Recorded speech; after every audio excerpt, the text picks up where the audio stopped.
हिंदी में यूपीएससी की तैयारी से संबंधित प्रोग्राम्स को देखने के लिए सब्सक्राइब करें study IQ-IAS Hindi. Hello students, मैं डॉक्टर पंकज मिश्रा और स्टडी IQ-IAS हिंदी के इस प्लेटफॉर्म पर आपका स्वागत करता हूं। आज हम बात करने जा रहे हैं एक बहुत इंपॉर्टेंट मुद्दे की, एक ऐसे गंभीर विषय की जिसने भारत की पूरी राजनीति में हलचल मचा दी है। वास्तव में आपने सुना होगा कि प्रधानमंत्री, मुख्यमंत्री, इन पर अगर आरोप लगे, जेल गए तो उन्हें हटाने के लिए तीन विधेयक प्रस्तुत किए गए थे और अब उन तीनों बड़े बिल पर एक नई कमेटी संसद द्वारा बनाई गई है और कमेटी के अध्यक्ष होंगी अपराजिता सारंगी।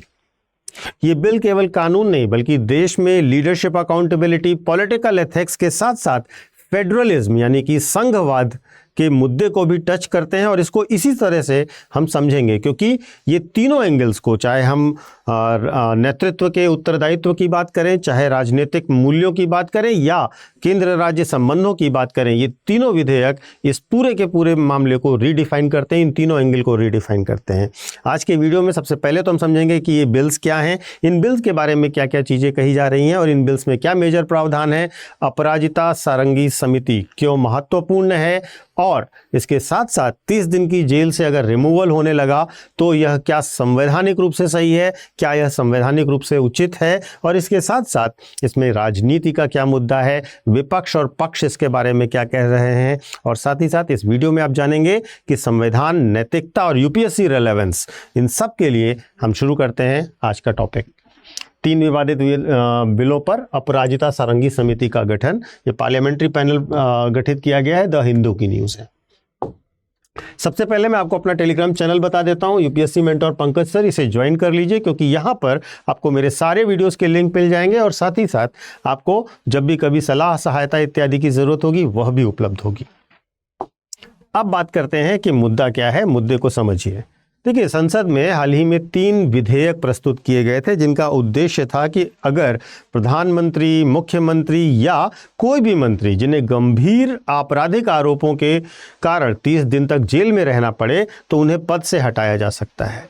इस फ्रेमवर्क को एग्जामिन करने के लिए ही अपराजिता जी की अध्यक्षता में, अपराजिता सारंगी जी की अध्यक्षता में कमेटी बनाई गई है। यह कमेटी जो है संविधान के 130वें संविधान संशोधन विधेयक 2025, government of union territories amendment bill 2025 और Jammu and Kashmir reorganisation amendment bill 2025, इन तीनों बिल पर एक रिव्यू करेगी, इसके पॉइंट टू पॉइंट परीक्षण करेगी और परीक्षण करने के बाद इस अपनी रिकमेंडेशन संसद के अध्यक्ष, लोकसभा अध्यक्ष को सबमिट करेगी। अब यहाँ पर बहुत महत्वपूर्ण है कि अपराजिता सारंगी बीजेपी की सांसद हैं, पूर्व IAS ऑफिसर रही हैं और ये इस समिति की अध्यक्षता करेंगी। अब हम इन तीनों, इन तीनों को समझ लेते हैं। तो सबसे पहले हम समझते हैं कि संविधान के 130वें संविधान संशोधन विधेयक में है क्या। तो अगर हम 130वें संविधान संशोधन विधेयक की बात करें तो सबसे पहले ये चेंज करेगा अनुच्छेद 75 को। देखिए, सबसे बड़ा बिल तो यही है, तीनों बिल में सबसे बड़ा बिल यही है क्योंकि ये सबसे पहले चेंज करेगा अनुच्छेद 75 में, जिसके अंतर्गत प्रधानमंत्री हो या केंद्रीय मंत्री हो, अगर गंभीर अपराध के आरोपित हैं और 30 दिन से ज़्यादा जेल में हैं तो उनका पद स्वतः खाली मान लिया जाएगा। और यहाँ पर आप जानिएगा गंभीर अपराध का मतलब क्या है, यह शब्द भी बहुत इंपॉर्टेंट है कि आप इसका मीनिंग भी समझें। गंभीर अपराध या सीरियस ऑफेंस को अगर हम कहें तो ऐसे अपराध जिसमें 7 साल से ज़्यादा की सजा होती हो, भ्रष्टाचार का आरोप हो, आर्थिक अपराध का आरोप हो, संगठित अपराध का आरोप हो या राष्ट्रीय सुरक्षा के संबंध में आरोप हो, इन सब आरोपों में उनको पद से स्वतः पद उनका खाली मान लिया जाएगा अगर वो 30 दिन से ज़्यादा जेल में है। दूसरा जो है वो यह संविधान संशोधन विधेयक अमेंड करेगा अनुच्छेद 164 में। अनुच्छेद 164 जो है वो मुख्यमंत्री और राज्य के मंत्रियों से संबंधित है। राज्य सरकारों के लिए भी वही नियम होगा। यदि मुख्यमंत्री या मंत्रियों को 30 से ज़्यादा दिनों के लिए गंभीर अपराधों में जेल में रहना पड़ रहा है तो उनको तुरंत रिमूवल का नोटिफिकेशन दे दिया जाएगा। राज्यपाल या उपराज्यपाल जो भी वहाँ पर कार्यरत हों वे उन्हें हटाने के नोटिफिकेशन जारी कर देंगे।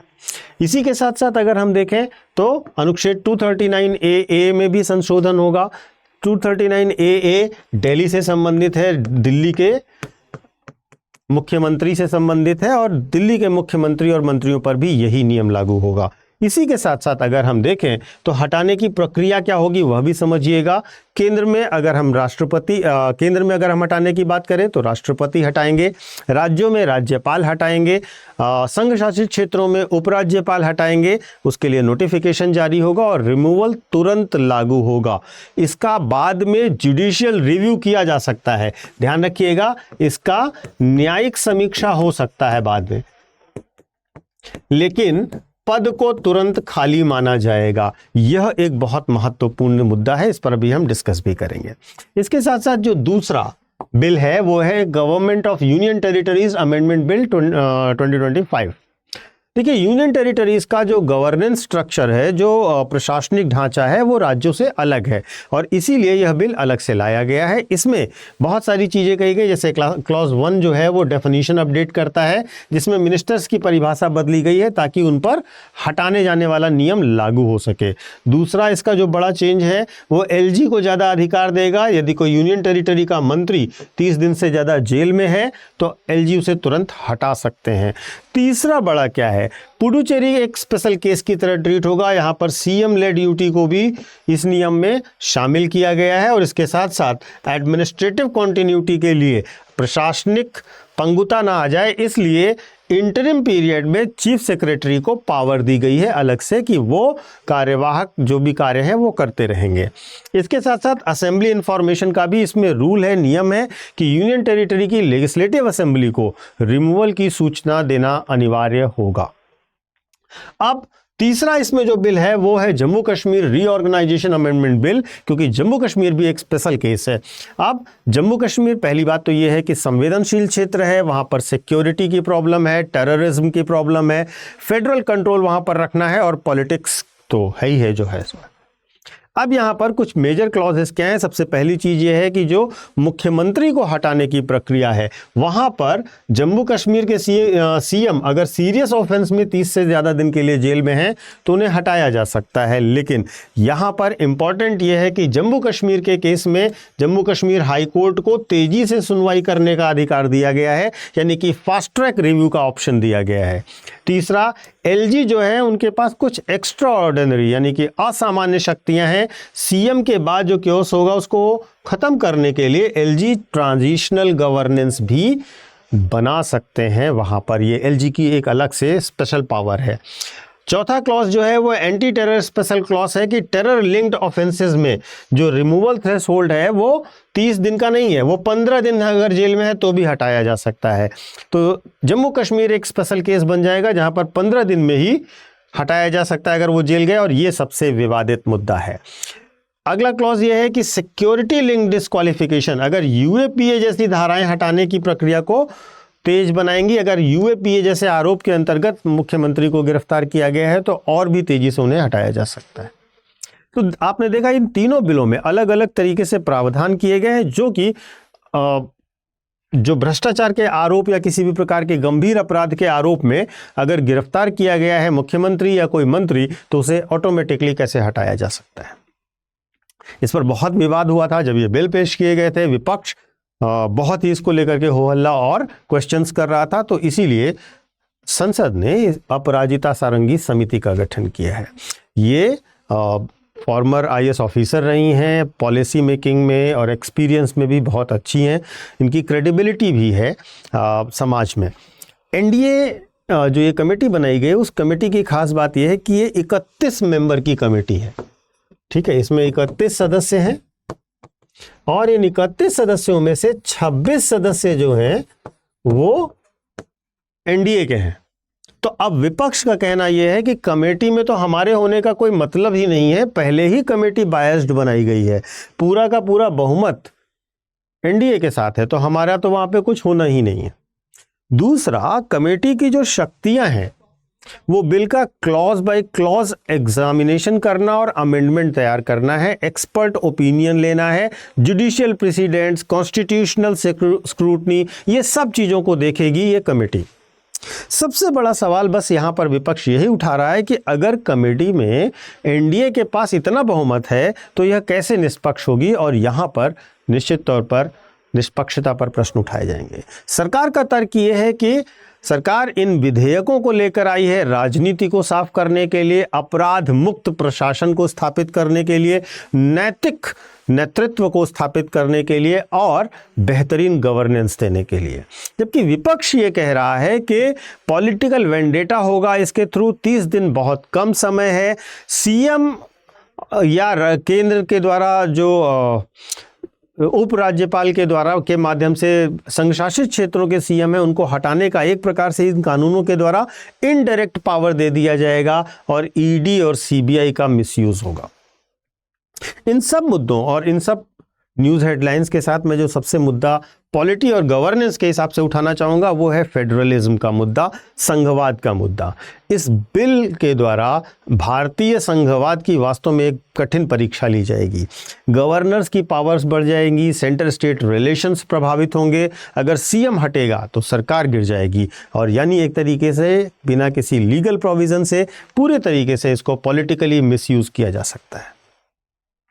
इसके कुछ संवैधानिक सवाल भी हैं, इसके कुछ कॉन्स्टिट्यूशनल एंगल्स भी हैं। ध्यान दीजिएगा, अगर हम बात करें कि जेल में रहना क्या किसी अपराध को साबित करता है, 30 दिन जेल में रहने से कोई अपराध साबित हो जाता है तो नहीं। संवैधानिक रूप से अलग है। जेल जाना और दोष सिद्ध होना संवैधानिक रूप से दो अलग तथ्य हैं और ये कहीं ना कहीं फिर से मौलिक अधिकारों की पुनर्व्याख्या की आवश्यकता को बताएगा। दूसरी चीज, प्रिजम्पशन ऑफ इनोसेंस टूट जाएगा इससे। तीसरी बड़ी चीज, अनुच्छेद 14, अनुच्छेद 21, इसका सीधा सीधा उल्लंघन होता हुआ दिखाई देगा और बहुत संभव है कि इसमें अनइक्वल बर्डन बने मुख्यमंत्रियों के ऊपर, मंत्रियों के ऊपर, जिन्हें सरकार पसंद नहीं करती।